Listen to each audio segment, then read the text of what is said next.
Hi, Dr. Ruth Anderson here. Today is day 31 of the Enlightened Women, Enlightened You Summit. And it's really hard to believe that we are here finally at day 31. In some ways, it feels like we just started, and in other ways, it feels like we've been doing this for 6 months. I don't know. But anyway, I'm so excited to be with you here today. We have Victoria Friedman as our guest of the day. And Victoria, why don't you just come on and say hello? Victoria, can you hear me? Are you talking right now? Yeah. Oh, I thought we were starting the video.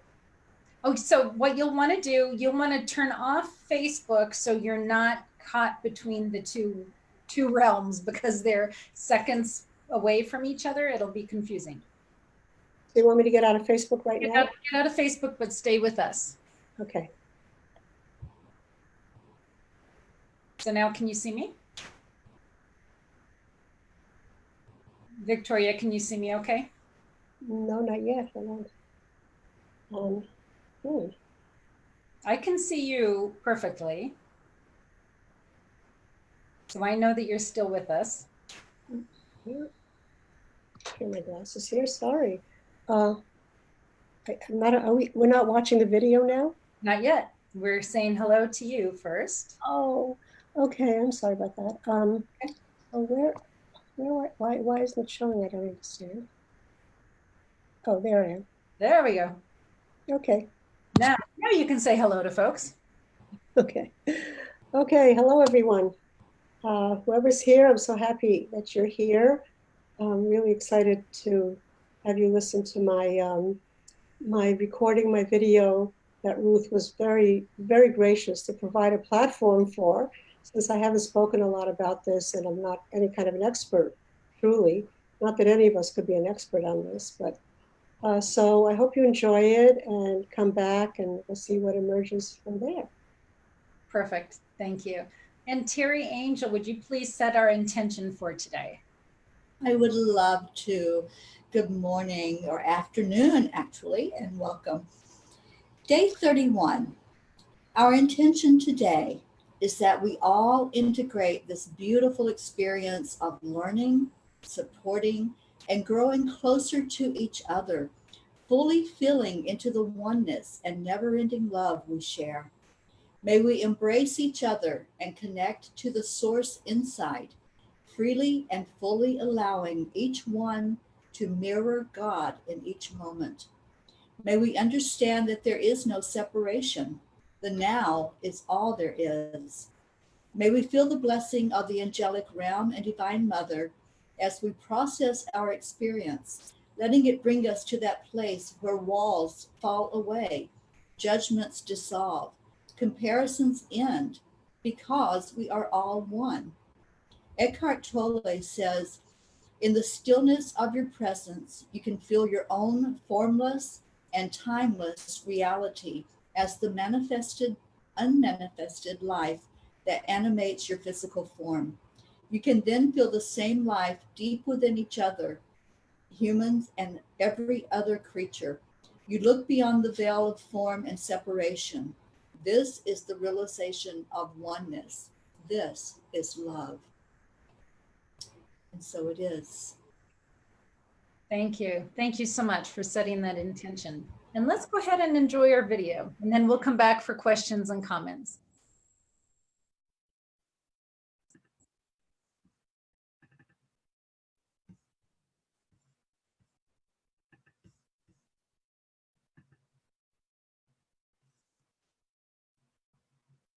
Hi, I'm Dr. Ruth Anderson here with Enlightened World Network. Welcome to this episode of Enlightened Women. Grab a cup of coffee, your favorite beverage, settle in, and join us.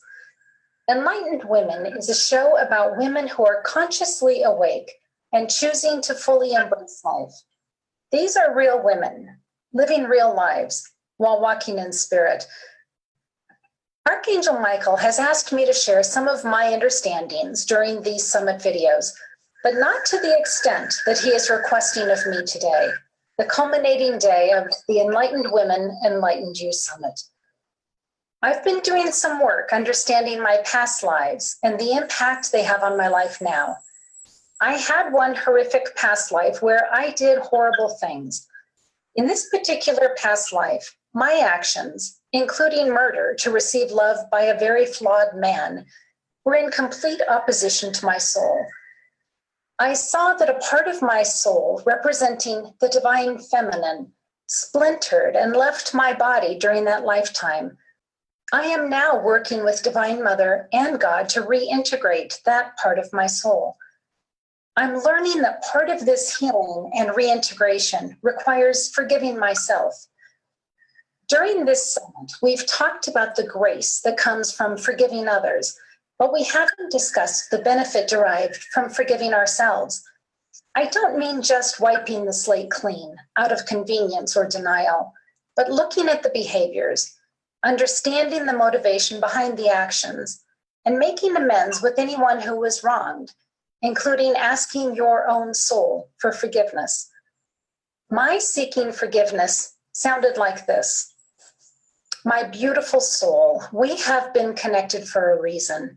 You are divine, moral, pure, and I so apologize for going against all that I was meant to be in God's eyes and yours. Please forgive me for the actions I have taken in past lifetimes and in this lifetime that went against all that you stand for. I forgive myself and I seek forgiveness in order to be reunited 100% with you. Please come fully back into my presence and trust that I will be mindful of you, of me, of us as one in all of my actions and conversations. I love you. I am you. And I want to stand in complete alignment, body, mind, and soul. Now, I have heard others say that the divinity, God, and the divine feminine are not separate entities from us, that we are one. But honestly, I couldn't understand it until now. Seeing that the part of my soul that could not align with my horrific actions and stepped out was the divine feminine helped me understand that concept of being one with the spiritual divinity. Our guest today for the final interview of Enlightened Women, Enlightened You is Victoria Friedman. Victoria is the co-founder of Vistar Foundation, which is dedicated to the collective consciousness. Victoria was profoundly impacted by the teachings of Barbara Marx Hubbard and Kenneth George Mills. It is my honor to introduce you to Victoria Friedman. Victoria, thank you so much for being here with us. Oh, thank you, Ruth. Thank you, and thank you, my God, for that amazing introduction. Real women leading real lives. So beautiful, really. You know, it's so rare now to hear something like that, you know, with all the news, just watch the debates, the Democratic debates, and just to hear this is really music to my ears, and definitely music of the soul, definitely music of the soul. Thank you so much. And thank you for having me here. I would love to hear what has led you up to this place in your life that you're sharing this information with us today. Okay, yes, that's really a great place to start. What I wanted to say here is when Ruth interviewed me for this interview, we talked about many things, and then she was about to hang up the phone, and she said, "Do you have anything special that is very special to you, very deep, very important, that you haven't voiced clearly or you haven't said enough about?" And I thought, oh God, that is the most beautiful question, isn't it? The most beautiful question. That's what's brought me here. That's what's brought me here. So I started speaking about what has brought me to this point. Of course, you know, I'm 75 years old, so there's a lot of things that have brought me to this point, but a lot of teachers, a lot of teachings, a lot of people, a lot of insights, a lot of different kind of experiences. And one of the really heightened experiences I had was meeting a mentor named Kenneth George Mills, after I had been in a lot of teachings where we work on ourselves. Many of you know this. We all work on ourselves. We meditate, we chant, we try to eat good food. we might work on our body and jog and do Reiki, and I mean, just a million things, and they're wonderful tools. And I had been in something called the Gurdjieff work, if anybody's heard about that. And the Gurdjieff work is a lot of hard work. I mean, I spent 12 years in it. There was effort and super effort and many efforts, and it was amazing. It was transformational, seriously transformational. But then I met another mentor, just seriously on my doorstep, almost here in Connecticut. And I met him, and he basically said that there was nothing that I needed to work on because I was already what I was seeking. So, that was kind of, I call it spiritual whiplash. Work, work, work, work. No, you don't need to work. However, yes, you do. You have to do something. So what that time with that mentor, Dr. Mills, I would say that he gifted me something. It isn't like I learned it. It's hard to say what it was, but something happened. I say he ruined me. I can no longer take seriously all the work I do myself in relation to that will get me something that I don't have. Does that make any sense, Ruth? It does. Well, I'd like to also start with a Rumi poem. I think that'll help. This is Rumi poem that's been very big in my life. Out beyond ideas of wrongdoing and right doing, there is a field. I'll meet you there.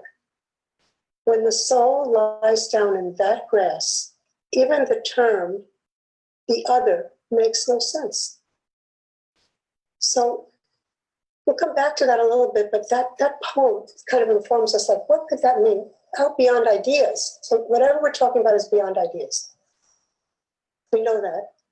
There's a field. When we there, in that field, even the term each other doesn't make sense because there's no other. There's only. Can we know that? Do we know that? What we are cannot even know that because it's not knowable by the ego and the mind. So it's kind of it's sort of around us. It's something that is with us all the time. It's like a field and a substance that we all are. So that was the great message from Kenneth Mills. So, for example, what we are has never changed. I try to consider, what about me has never changed? Because my body definitely has changed. My mind changes every 3 seconds. My feelings are all over the place. My sensations in my body change. My opinions change. My attitude change. Everything changes. What doesn't change? So, what is it? What is that we've always had? What has always been with us? Because what non-duality actually says is that it's not that we become that, we already are that. And one of the ways to consider it for me is the quality of awareness. Awareness. Do we ever think that we are aware? We're aware being, I'm sitting here, I can see the room, I'm aware of objects. Okay? But awareness. So that awareness is always there, has never changed. It's always been with us. When we were a baby, we were aware. So you might be saying now, how is that practical, right? If you were saying that, are we saying that, Ruth? Is that the direction? Well, what came to me is you're using the term awareness. Some people use the term mindfulness, and I'm wondering, is there a difference? Is there a connection between those two terms? I love that. So the way I feel it, sense it, or I don't know, intuit it, is there is no such thing as connection because a whole cannot have anything connected. So when we say awareness, consciousness, mindfulness, love, presence, there's nothing to connect. They're all one. Now, we may not know how they're one because our mind wants to dissect. But if we would just take a premise, if you just try it, there's one, there's nothing to connect. I do not have to connect myself with the source. Just take that for a minute. Connect myself. Is it mindfulness? Of course. Of course. Is it creativity? Of course. So, but there's nothing that we need to connect. The word connect has been deleted from my vocabulary. And because of that, like I may feel I have to connect with Ruth because I don't know her. But essentially speaking, I can take the standpoint that she and I are the same. Same, we're all water. We look like two waves, but we are all the ocean. So what that does for me is it begins to loosen me for certainly my judgments about others. Incredible loosening, because you know what, everybody, and waves in an ocean, there are waves that are tsunamis, and there are waves with little ripples that we love. And there are waves that are, very beautiful, and there are waves that are, just don't do anything or whatever. There are many waves. But what is real? See, the test of reality is what does not change. That is the test of reality. What is real is that we're all the ocean, or we're all water. All water. So I don't have to connect with Ruth because we're connected. And that has been it's helped me. I have to say, it's like something that it's like, when we eat food and then food turns into energy. When you eat this standpoint, when your mind starts eating it, it does something. You don't do anything, nothing to do, because the only thing that could do it is this mind-body organism, and that mind-body organism is already doing enough. It's doing so much, it's thinking so much, it's creating, it's doing a lot. This is the background to it. This is the awareness, the conscious awareness to it. And it filters out, it filters out a lot of things that are not necessary. It filters out feelings in the sense that, and emotions and reactions. It just brings them out a little bit. Like I am not connected to you with that. Well, yes, I am. I don't know how. It's obvious here, of course, but so how am I connected to Donald Trump? I don't know how. Seriously, don't know how. but the high standpoint, the truth, this is from the East of non-duality, they call it Vedanta, they call it Advaita, says that there are not two, there is only one. There's one without a second, Ken Wilber, one without a second. We cannot forget that because we never remembered it. The big thing, though, is that we can't work our way into it, because how could we work our way into something we already are? It's sort of like being in California and thinking you're in New York and beginning to pack bags and everything, but you're really in California. So this whole trip we're planning, all the energy up to California from New York, all the energy that it takes. We need to question that. So it allows us to question. That's the other thing. It's like it allows us to question our mind. Like, I am sad. I'm depressed. So the big questions always come up, who am I? And it's not like you're going to get an answer from a little written out saying, I am conscious awareness and the divine spirit. Maybe you get that from Archangel Michael, but our mind doesn't get that. It doesn't really. It just says it. And I can't even say how much I know this, because I don't even know it. I know it. All I know is that after being with Kenneth Mills, it just changed me in the sense that I meditate. I love discipline. I love it. They're my disciplines. I read every morning, but I don't do them to become what I am. I don't do them as a result, I will be enlightened, or I will be grateful. Like, think how hard it is to work on being compassionate, to try to make this personality that is not a real soul entity compassionate. So what if you thought I am somewhere? I am already compassionate. I am compassionate. I don't have to work on it. The more we work on something, the further away we are from being it. That's what I have found. Not that stops,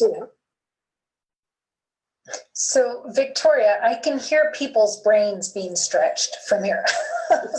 So I appreciate where you're taking us here. So not everybody, I think, is able to understand or even experience all of what you're saying to this point. I think that for some of us, there's a continuum of where we are, and there's a range of people's ability to accept all of this. So I think we're all sort of, in different places as we're having this conversation. I know that at times in meditation, I have been given the phrase, I am, period. And I see that that is very much in line with your phrase of we are. It's the same thing, just from my personal standpoint. One of the other visions that I was given was if each of us are like a blade of grass, it's very similar to your seeing it as we are all waves and we all look differently, but we're all ocean. And what I was shown was we're all like a blade of grass, but we're all connected at the root system. So what impacts one blade of grass also impacts through the root system the other blades of grass. So how does this knowingness that we are all one, I'm not going to use the word connected because we are all one, how does that impact you when you go out into the community and you see somebody at the grocery store or you see someone maybe doing something that you're not comfortable with? How does that impact you on a daily basis? I just wanted to say, when you described all the people who are probably listening to this, I felt like I was them. I have all that. I'm all those people. Like, how does this work? How can you know it? How can you understand it? That all goes on. As I said, it's just what I'm bringing forth are just considerations. They are not a how-to. They're not and it isn't unfolding. It's an unfolding awakening for me. I mean, Eckhart Tolle. Read Eckhart Tolle. He says this straight out. You're not the mind. You're not that. So I'm saying for me, that has not been the experience. I've had, like many people, probably a lot of different awakenings, and it's kind of unfolding. And to what you say about what happened if I were going to a grocery store and someplace seeing something that I was judging as that I felt was not right, really, I don't know what I would do. I might just react like I react. I might say, "Oh my God, why are they doing that?"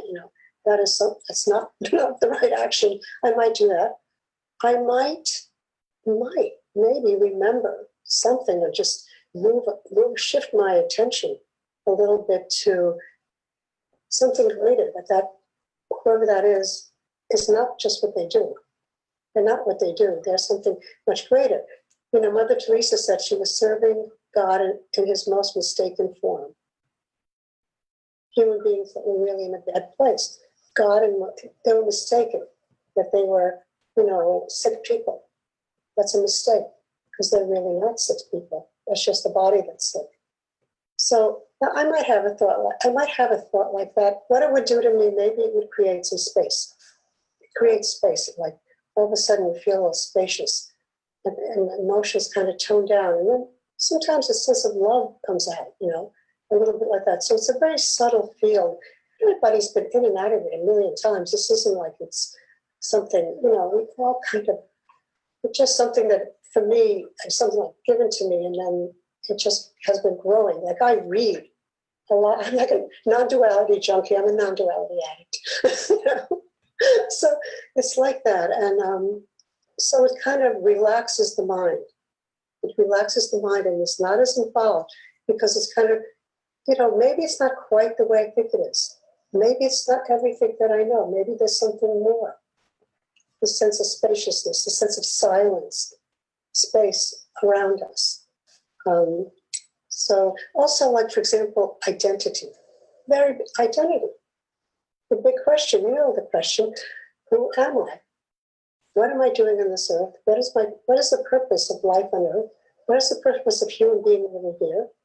Who am I? Big questions. So one of the things I actually learned from Kenneth Mills, a consideration again, is he had a statement that said, you are not a man or a woman of a nation. You are not. You are conscious experience primarily, and only secondarily, a person with a nationality. So for me, that started to kind of move, went into, you are not a mother of a family.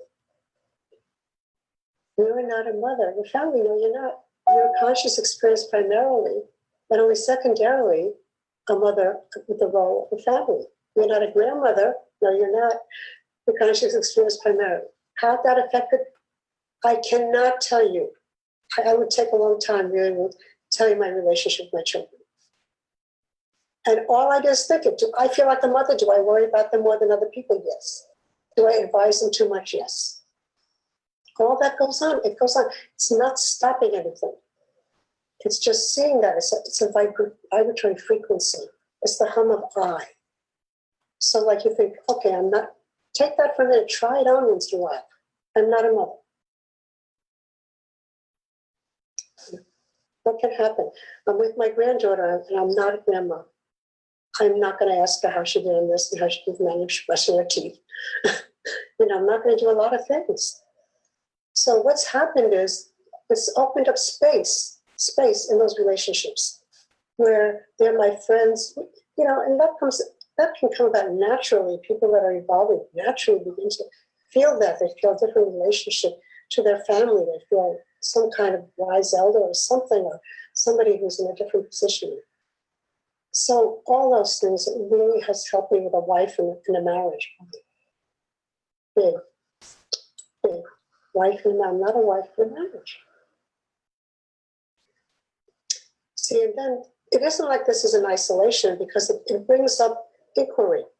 So it brings up a natural, forever. Inquiry is never over. Always inquiring into who is this? Who is depressed? Who wants to do this so much? Who needs this kind of recognition? Byron Katie, please spare me from seeking love, recognition, and love, recognition, and something else from anybody. Why did she say that? So who is seeking love? Who is seeking recognition? So those questions come up, and there is no intellectual answer. I just invite people, I don't actually talk about this much, but I would just invite people who want to do it, just to try it on. Just try it on once in a while. If you remember, you can try it on. But, the great teachings from all the ancient teachings, the Upanishads, all the wisdom teachings, tell us we're not the body, we're not the mind, and we're not our feelings. Then what are we?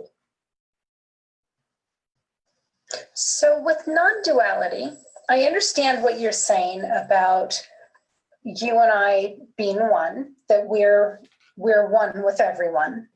So what is non-duality's thinking about, I'm not going to use the word connecting, about the spiritual divinity? Are we one with spiritual divinity? Are we one with God? What's the thinking there? What non-duality says, let's say is my complete realization, or discovery. What non-duality says is that we are that. We are divinity. We are love. We are compassion. We are one. That's what we are. What is that? It used to be called spirit, or still called spirit. I'm not saying it isn't. But what is spirit? What is it? It's not the body, mind, or the feelings or sensations. It's not an object. It's not an object. But for example, maybe this will help kind of a little bit like I'm aware now, you're aware now, right? We're looking at things. If anybody's watching this, look around. I'm aware of a lamp. I'm aware of the trees outside my window. I'm aware of those things. I'm aware of objects. Okay? Who am I? Is the body aware of objects? Is the body aware of an object? No. What's aware of object is awareness. Our awareness is aware, and we are that awareness that's aware of the objects. So that's kind of so in that sense, yeah, non-duality does say we are the creative force, we are awareness itself, we're consciousness.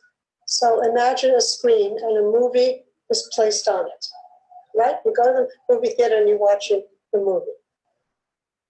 And the movie it changes, right?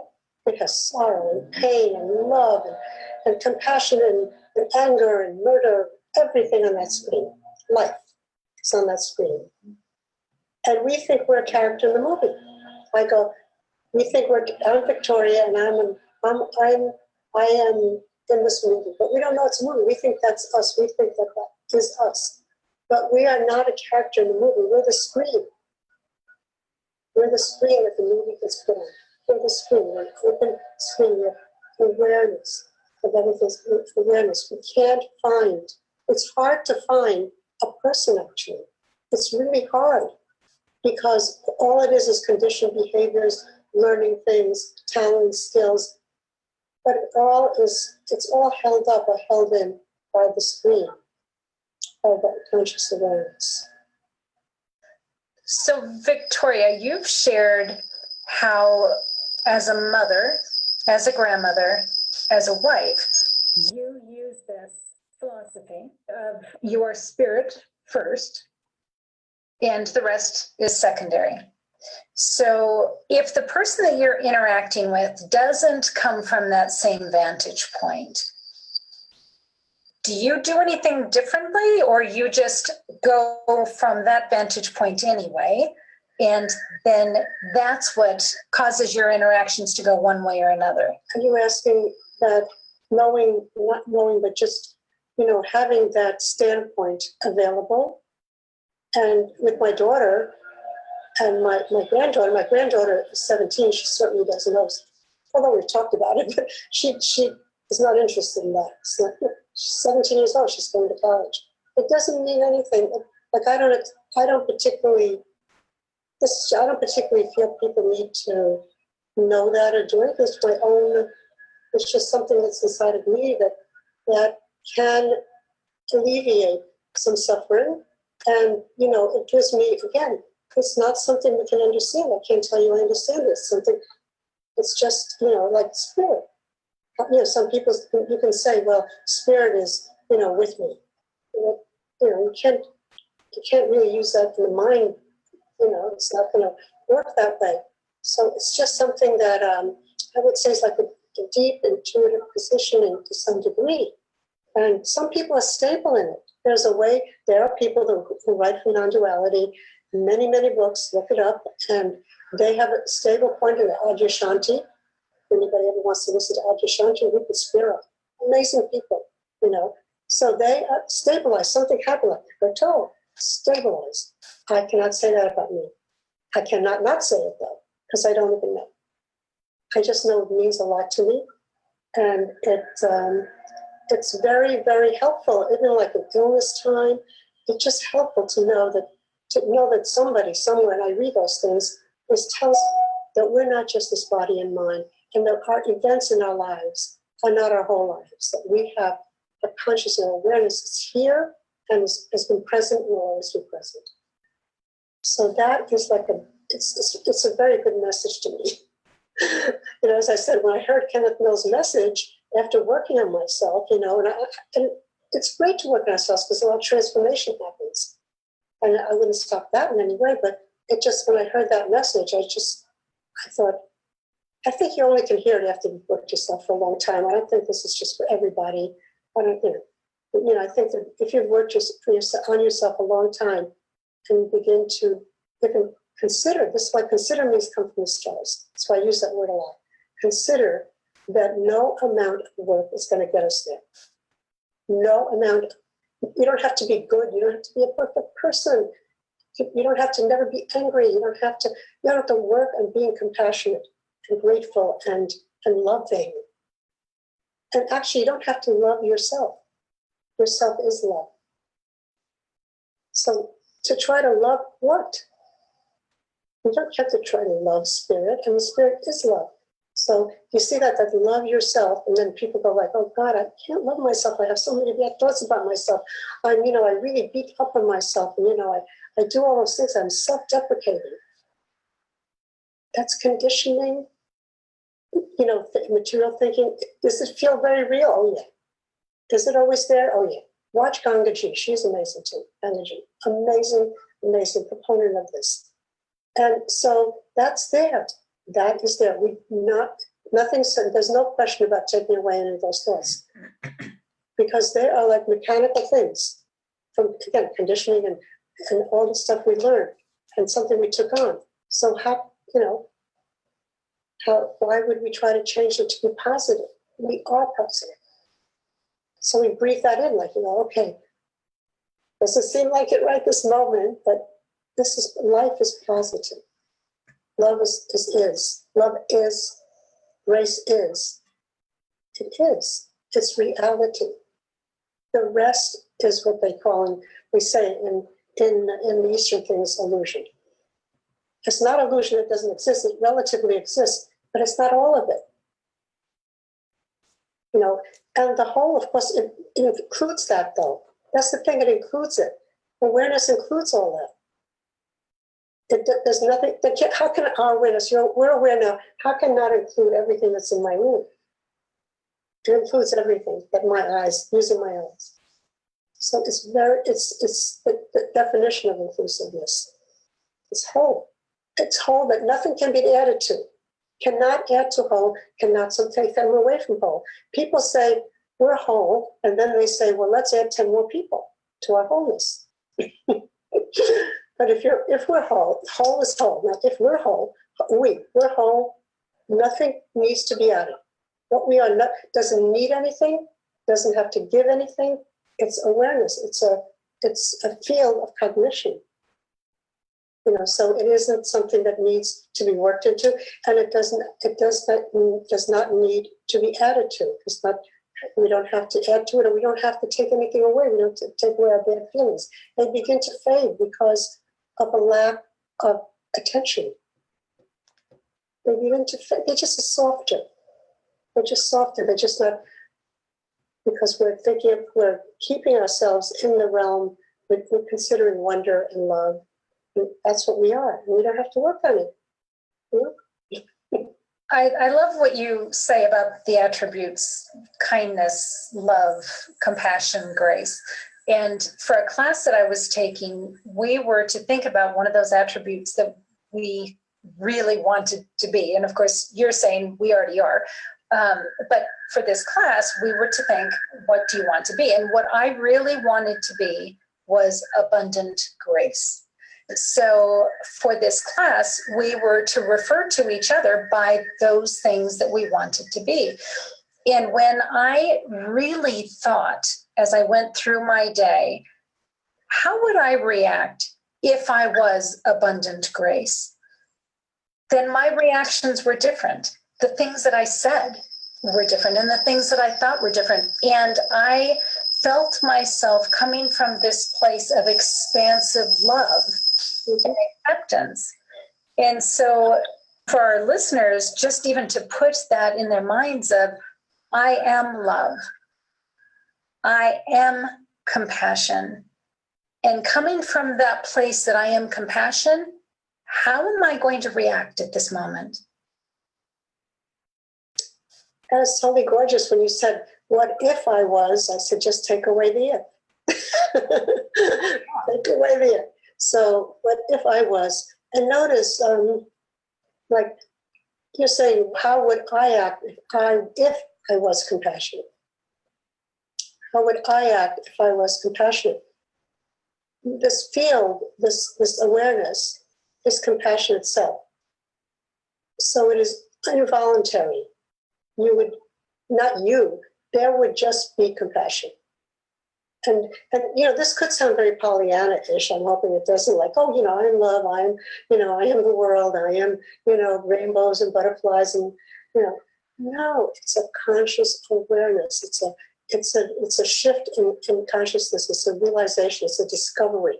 They call it a discovery or realization. They don't call it a development. They don't even call it transformation. Because nothing to transform. It's like, you had $1 million, it was always in your house, and you search the whole world, and you come back and the $1 million is in your house.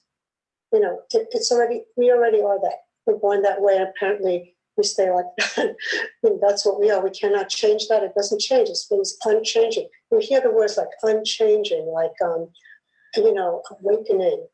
awakening to the truth. It's called truth. So it's not about just being kind of nice and compassionate. The compassion is it's a field itself. It's just what we are. It's the water. Like water is wet. We are compassion. We are gratitude. Like I used to say, my God, I have to sit down and think about how I can be more grateful. I want to see, I have to be more grateful because, gratitude really is so important. And I'm not grateful enough. That whole thing for me is like, it's like somebody made it lighter on the computer. They just instead of being black, it's now very dull gray. It comes up and I go, oh, you have to do that. Then I go, very dull gray. And I just kind of go like, okay, so without knowing where, how, what, that is my nature. That is true nature. True nature is what we are, and true nature is compassionate. And, I think people should just try it. You know what I mean? It's not something you can be taught. And I tell Ruth I don't really talk about this a lot because I don't, it's considerations. But I read people who are in that positioning. I read people in that standpoint. I spent 3 years with a human being who was in that standpoint. By the way, creativity. Oh, I am creation. We are the creative source. We are the creative source. We are creativity itself. If you want to say we are God, God created all this, and He created us to create everything. It's all being passed on. We're all part of it. That's why I say we create with the source and as the source. As the source. We're the creative source. We're the creativity to the painting. Like Dr. Mills used to say, you are the tastiness to the dish. We are the tastiness to the dish we're eating. The dish is not the tastiness. We're the tastiness to the dish. We're the awareness to our life. We are the creativity to everything we see. We created all of this. What we are. If we're a oneness species, look, Bar Marx Hubbard used to say, what people don't believe how great evolution is. Well, she used to say, and I'm paraphrasing, like the slime that came out there, the beginning primordial slime at the beginning of evolution. She said, well, that slime is now building rocket ships, computers, has done symphonies, and found cures for many diseases. And that slime has done that. How that happened, it's a mystery. So, we are that mystery. So that creativity, by the way, is just absolutely, it's wonderful to think there's not my creativity. Oh, mine. This is my truth. I have my truth, you have your truth. Very separating. Let's acknowledge that we are going to accept each other's truths. Nice, but not perfect. Nice, better. But eventually, a fight will come. Krishnamurti, if you're familiar with Krishnamurti, said that violence is any identity. If I think I'm a woman completely, that's all I think of myself and don't realize I'm conscious awareness of something larger, eventually I will have to fight somebody because it's implicit in the separation. This is a non-separate thing. We're not separate. It's a very, very big consideration, identity. I love that you're sharing all of this with us. Well, thank you. Thank you. A little daunting. No, you're doing a beautiful job presenting what you have embodied. So thank you. So I know that you are learning all the time. Victoria, what's one of the most current learnings that you've been working on? Well, we've actually had and still have some physical situations happening, some illnesses in my immediate family. Not that we haven't had that before in the past, but we're going through that again. So, I can see like all the past work and everything and what happened and going through things, how much we all learned from that. And so that's there with me. But I have much more of an acceptance that I'm not going to feel so good all the time. Like I know that I'm going to feel fear. Fear. That's been very, very, very, very with me lately. Fear.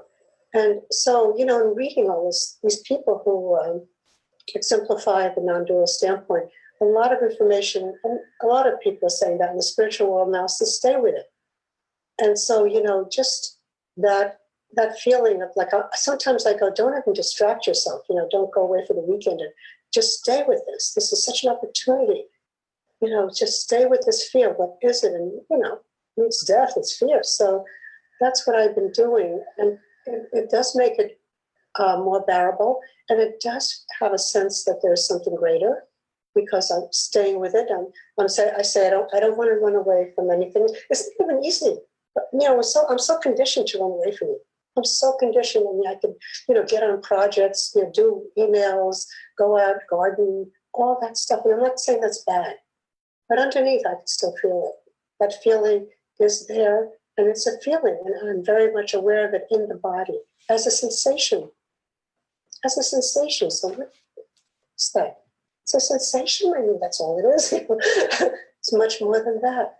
But so that's what I've been really kind of in the last 2 months working around and finding myself really inquiring into fear. My family and I went to a movie last night, and it's called The Farewell. And it's about a family that's Chinese, and they're back in China, and the grandmother has cancer, but no one's going to tell her. So the doctor said she has about three months to live, but the family's not going to tell her that. And the Chinese philosophy on that is that it's the fear of cancer that kills. It's not the cancer that kills. So just interesting what you're saying about fear right now. Yeah, definitely. A huge mystery, huge inquiry. The thing is that we're a body and we know it's going to die. It's going to go. And so the fear is there, although it happens to everybody. It's going to happen sooner or later, and it's not sooner in the case I'm thinking of. So it's just the whole thing is a very mysterious life. Very mysterious. You know, my husband is a pathologist and he's retired, and he tells me all the time, like, we know nothing. We really don't know much. That's the other thing. Opinions get loosened, very loosened. Because if we don't even know exactly what we are, why am I going to stick with some opinion? But my husband, you know, is always telling me that we don't even know how we pick our hand up. We don't. Science does not really know that. They know that things firing in the brain, but the whole thing that we put our hand up and what's going on in the body. It's like really unknown, essentially. They don't know. That's why they're seeing if consciousness is in the body. They can't find it. And my husband is a pathologist. He couldn't find conscious. He says it's like looking for music in the radio. You must have fascinating dinner conversations. I can only imagine. We're not fighting. Victoria, this has been fascinating, and I so appreciate your spending time with us and sharing this, which you had said you don't talk about a whole lot in front of other folks. So, well, thank you, Ruth, for this opportunity. It really means a lot to me, and you know, it's great what you're doing. I mean, all the things that you're bringing out there, all the different people, all the different ideas. It's amazing what's happening. We need it. Thank you. Victoria, how do people contact you or follow you if they want to know more about you?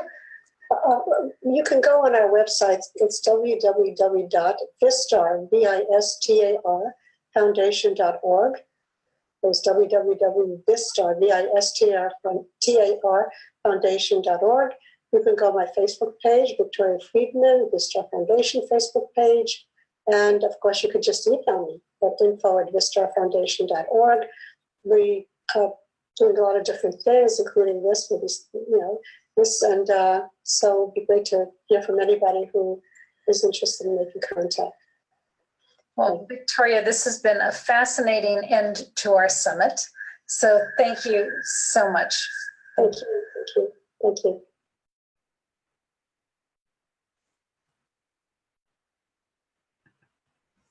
Okay, well, I'm glad y'all got to see Flossie at the end there. That Flossie is the fish that Victoria drew, and this is part of her I'm gonna try to unmute you here. It's on her book. Flossie is a character in a book that she illustrated and wrote, and it's absolutely beautiful. So first of all, Victoria, let me say that I am honored to be witnessing this debut of Victoria Friedman talking about non-duality.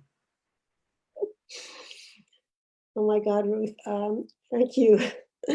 Thank you for making that platform possible. And I watched myself and it was okay. I think considering, I never know what to say about it and what, but it means a lot to me. And so it was just great to be able to express that. Really, thank you.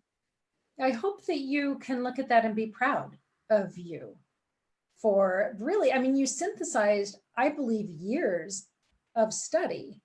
I mean, this isn't just you've been studying this for 2 weeks. I think this has been going on with you for years and years. And so to be able to synthesize that down, to be able to talk about it in 30 minutes is pretty amazing.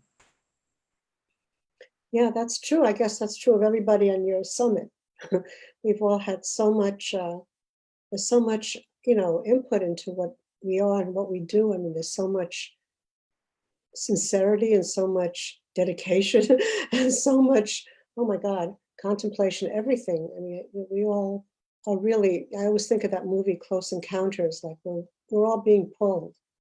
Something is pulling to find answers, to find wonder, to find magic, to find angels, to connect with them. I mean, it's fantastic, I mean, considering what you see in the world, what you see in the news, that this is happening, and you're all with Terry and all of you are doing this and putting this all together. I mean, I believe it's in the airwaves.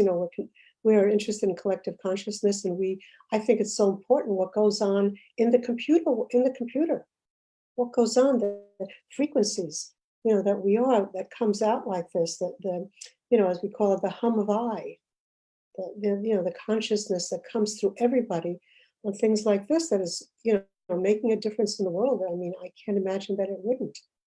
So yeah, there's a lot that everyone has put into it. And it isn't like people who are experts like in PhDs sometimes, just as like a person that can tell you all the facts and studied everything and knows all the studies. This is the study of ourselves as a species. This is our species that's involved here. And so for me, it's just it's a great calling, and what we're all really pulled toward.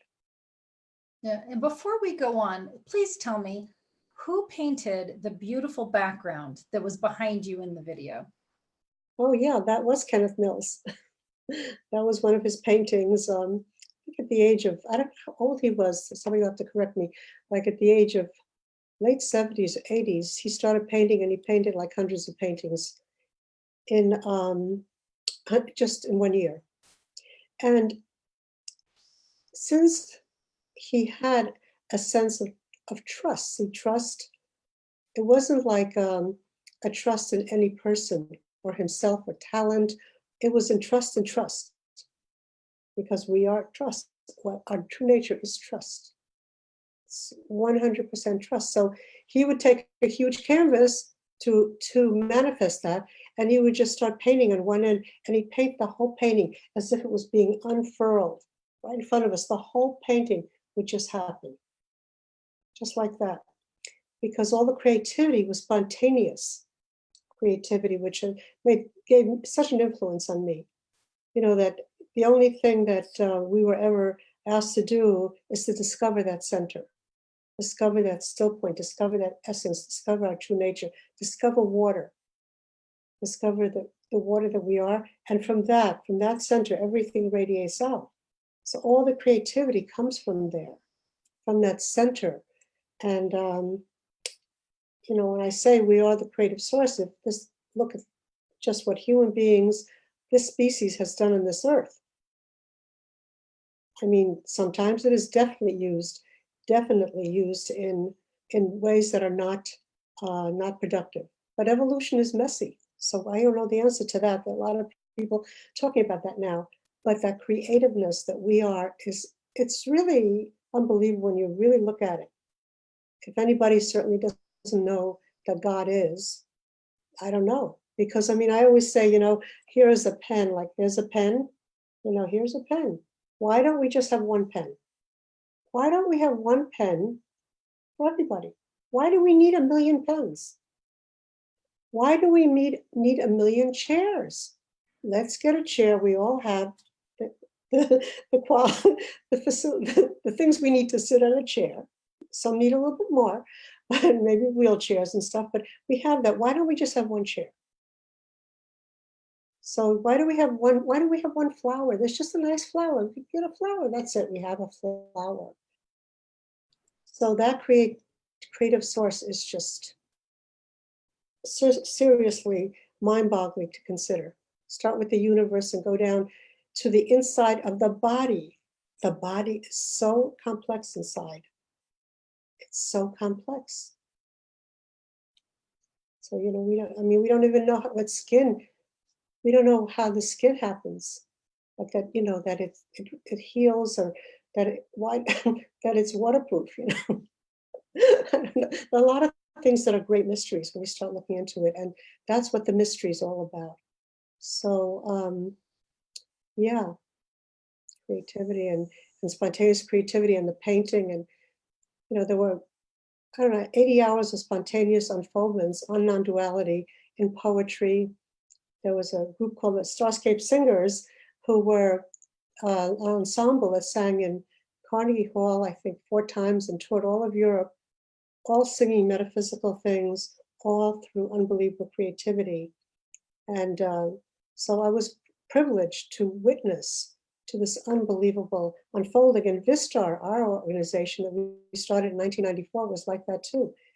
The entire group formed not the entire group, people from the group formed a theater ensemble. It just happened. When we start realizing or discovering that we are creative source, it's mega. And you know how you know that? Anyway, you all are like that because look at everything that's coming out. Have you ever seen so many webinars, so many, oh my God, Facebook Live, and so many photographs and so many cards and so many books, and so we are literally coming out. What we are is we're coming out of the closet. Victoria, one of the things you talked about was conscious awareness and the fact that everything about us has changed. We know that our bodies, the cells change every 7 years. So I don't have any existing cells that I have when I was born. We know that we're not our body. We know that we're not our feelings because our feelings change all the time. We know we're not our mind because our mind changes all the time. So what are we? What is left? Conscious awareness. That's it. In a package. I know you begin to, that's what Kenneth Wills used to do, that. He'd put a board up and he'd say, let's write down everything that changes. And there was a great big list. Let's write down what about us has never changed. From what has never changed. This blank paper. But yeah, even the Upanishads say it, the Upanishads, which are the ancient teachings who are for the inner disciples of, Advaita. And they say, the self is everywhere, shining forth from all beings, closer than breath, closer than breath. I used to think, what is closer than breath? Closer than the nose in our face, closer than breath. Eyes cannot see it, ears cannot hear it. Only the mind, I think it was the mind grown silent in pure perception, can discover the timeless truth. So, I know I've been using the word conscious awareness. I don't even know, I wouldn't want to use that much. I don't even know what I would use. If you want to hear like a really very clear explication, you might want to try listening to Rupert Spira. He was just a speaker at the Science of Non-Duality conference. And he's quite clear on that. If you want to hear art and beauty and have a sound feeling about it, about what this is, then check out Kenneth G. Mill's website, kgmfoundation.org, because he spoke in music and sound and art. And so it just permeated us. But other people can explain it a little more. So, the words you were saying, like understand and experience. So in my reading, guys, it says we cannot understand it. That makes me crazy. Cannot understand it. Understanding is not, is not it's understanding. Look at the words under our feet, it's understanding. And then experience, it's not an experience. Because experiences come and go, and it can't come and go. What you're feeling good, you're feeling bad. You're having good experience or bad experience. It's not an experience, it's something that is always there, like the screen in the movie theater. So Rupert Spira says something really interesting. He says, for example, there's an actor on the stage, and the actor is playing Othello. But the actor forgets that he's an actor. He forgets that he's really a human being, in this analogy, and thinks he's Othello. How much meditation would Othello have to do to realize he's not Othello? How much work would Othello have to do? Othello is a character. The person who's playing has to just wake up and realize he's on a stage. So Othello working on himself to find himself is not a very, that would seem like he's insane, right? If we had somebody on stage who said, I really want to know who Othello is, and we said, you're not Othello, you're John Doe. That's your real identity, you're not Othello. And he goes, well, how am I going to know that? How would I know that? Maybe I should, maybe I should chant, and maybe I should do all these things to know that I'm not Othello. Does that make any sense? It does. It does. What our listeners don't know, excuse me, is that before we get on to have conversation with you all, we get to talk to each other. And you shared with me and Terry that you have connection. Let's use another word. You know of angels as well, and I didn't know that about you, and that you know of the fairy world. Can you share that with us? Okay, well, the fairy world. I'm the fairy queen. The fairy queen. The fairy world came about with my first teacher. I am an artist. I was doing ceramics for many years, had shows and worked in art. And then at the age of 35, I crashed out for many reasons. I think the article, and I wrote an article about that for the anthology. And when that happened, I met a teacher, and he basically told me that I should start teaching children. I should work with children, with clay, which I didn't want to do. I had no interest in children. I was a, housewife. I made reservations. I got babysitters. My studio was pristine. I didn't like children in it, but he was not a man to say no to. So he told me to just try 3 times with the people in the program he was running. And I tried it with some children. They were like the ages of 3, 4, 5. I tried it 3 times, and it was unbelievable. I entered another world. When I entered the studio, and the second time that I worked with them, something just happened. I entered into it, and it was like I was like a big person with these other beings that were just smaller than me, for sure. And I did have a hierarchy there. They seemed to listen to me. And it was just a whole world inside the studio. And I knew what the children wanted. I knew how to be with them. I knew what they loved.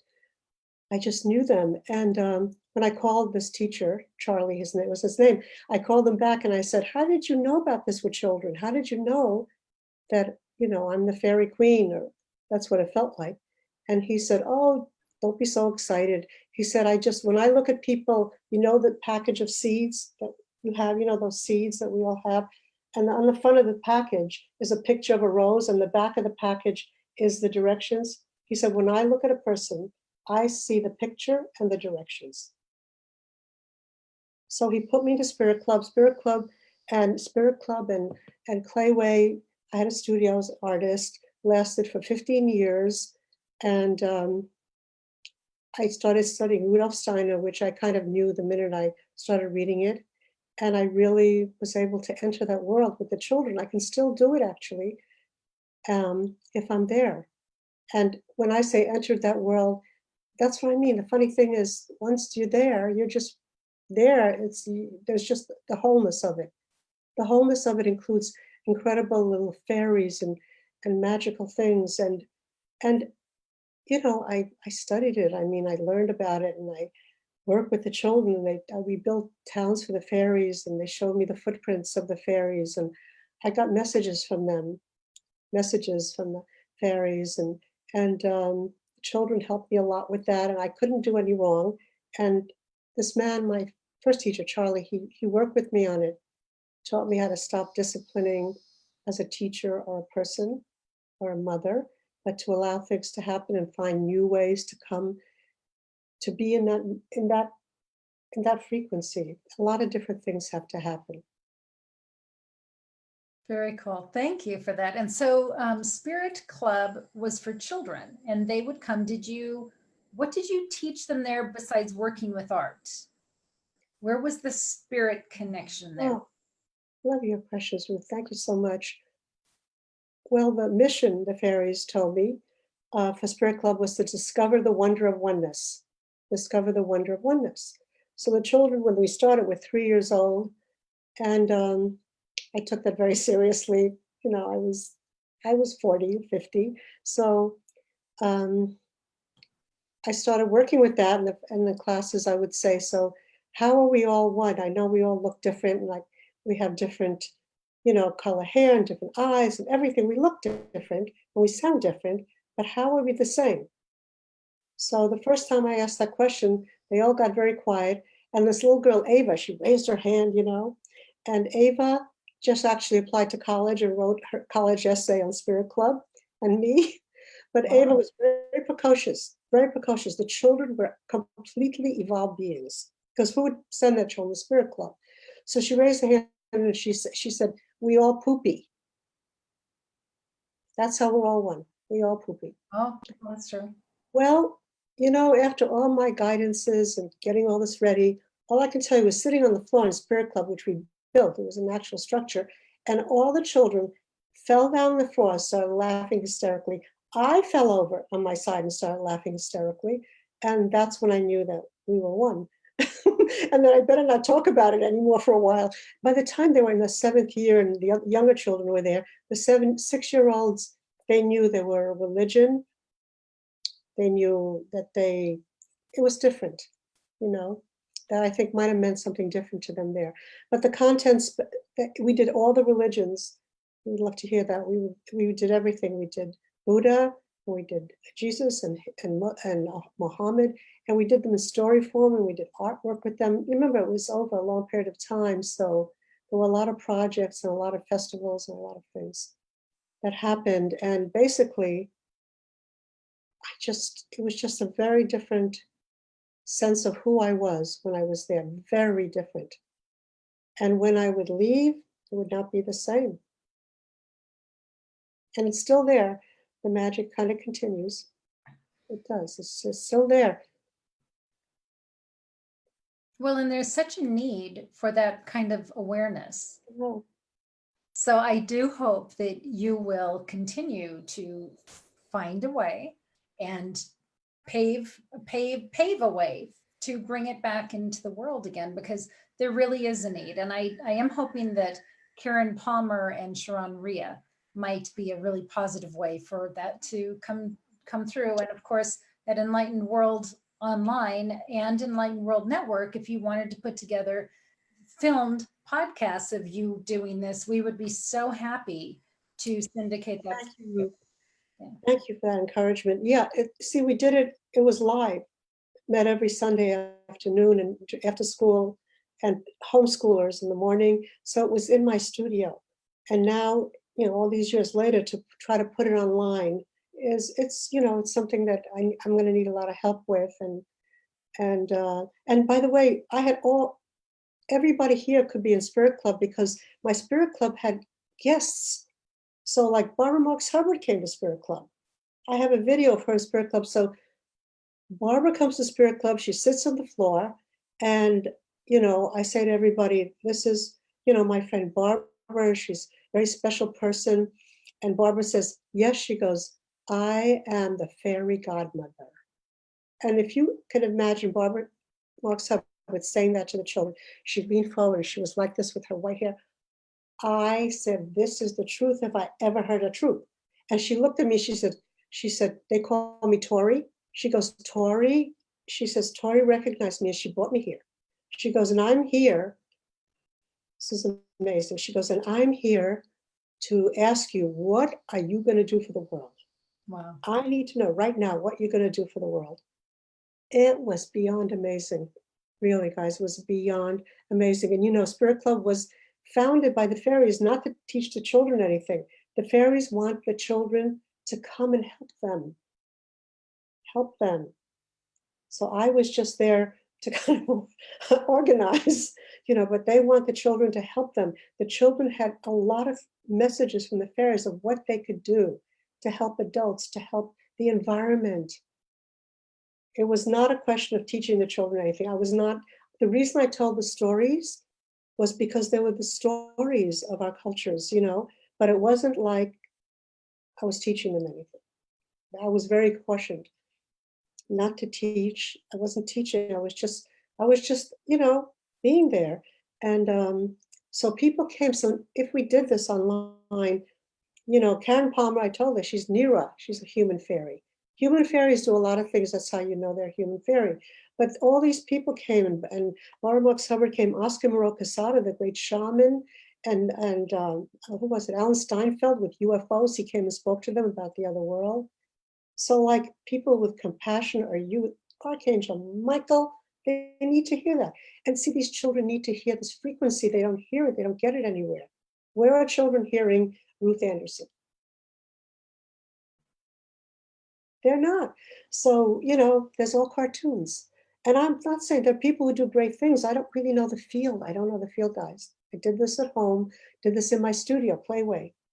In my home, you're allowed to have a studio here. I taught in my studio. And so this would be a big adventure. Deborah Moldo, the evolutionary leaders, is very behind it, but she said it would be a lot of work. She scared me.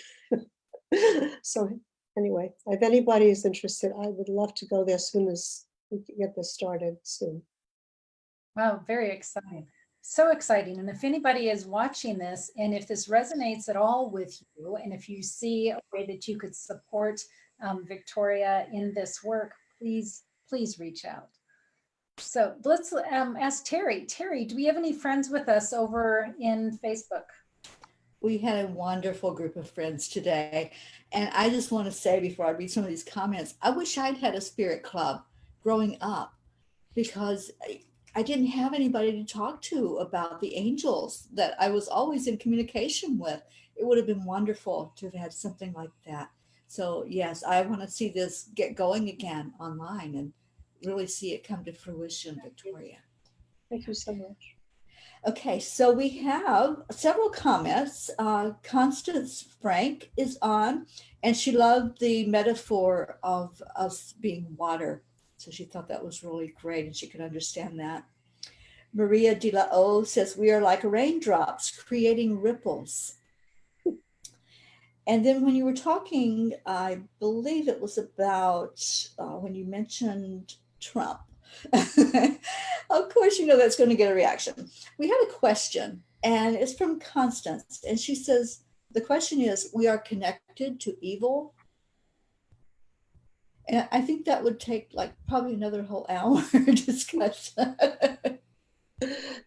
I can't, I'm not a guru. I can't, I can't answer that question. I'm sorry that way, but, I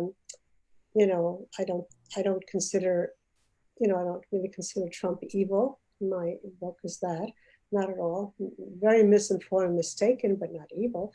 And I don't really know, but we're not, as I said, we are, what is real is what is unchanging, what has always been there. So that's just the point to consider. What has always been there, what is unchanging, what is constant. What is not an experience? What is closer than my breath? So I'm sorry, but the evil question, have to find a guru. Okay. All right. Linda Dirks is on. She said, individual blades of grass connected by our root system. Great metaphor. Yeah, I loved that one too. And Maria says, how can we not be connected if we have been taught that we are one? Yeah, really feeling into that oneness. Cheryl Glick says, I am you. We are awareness of higher universal force of eternal life. We are indeed spirit. Some see themselves only relevant to physical world, which is their choice, and all must be accepted whether they are in their awareness. You are already love. Know it. Yeah. Beautiful. Let's see what else we have. Deb Goldberg was with us, and she says, such a lovely share, Victoria. The journey is acceptance that we are divine and perfect, and everything is divinely coordinated. Wow. Cheryl Glick says, thank you for sharing your amazing energies. And Kimberly Coles-Venter said, this is a fascinating truth. So I'm hoping that you'll go on and see these comments and all the love that people shared and gave to you today and really resonated with your message. Such an important message for us all to hear. And I think with what we've been through this past month in the summit, it's the perfect message of oneness. You know, we were individuals bringing forth our stories, but we're all the same. We're all one. So thank you. I wanted to thank you from my heart. That's beautiful. Thank you. So we do need to wrap up here, but I wanted to thank you, Victoria, for your time, for being with us here today, and for your interview, and for taking that risk to come out and share about this that you really have not shared before. So I'm so proud of you for doing that. And I'm excited to think that some of us get to help you create some form of spirit club. So that's very exciting news.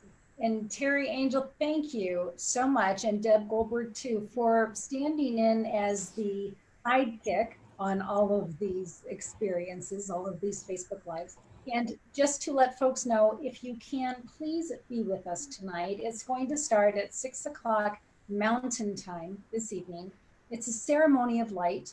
This is probably going to be literally about an hour and 20 minutes. Archangel Michael and Divine Mother have been incredibly invested in how this is coming together. And I think you will find that it feels quite sacred. So we're looking forward to having you all there. We have a number of the speakers that are going to be presenting parts of it. So it really feels like, here we go again, coming together as one. And hope you can be with us. So thank you, everybody. We love you, and we will see you tonight. Thank you.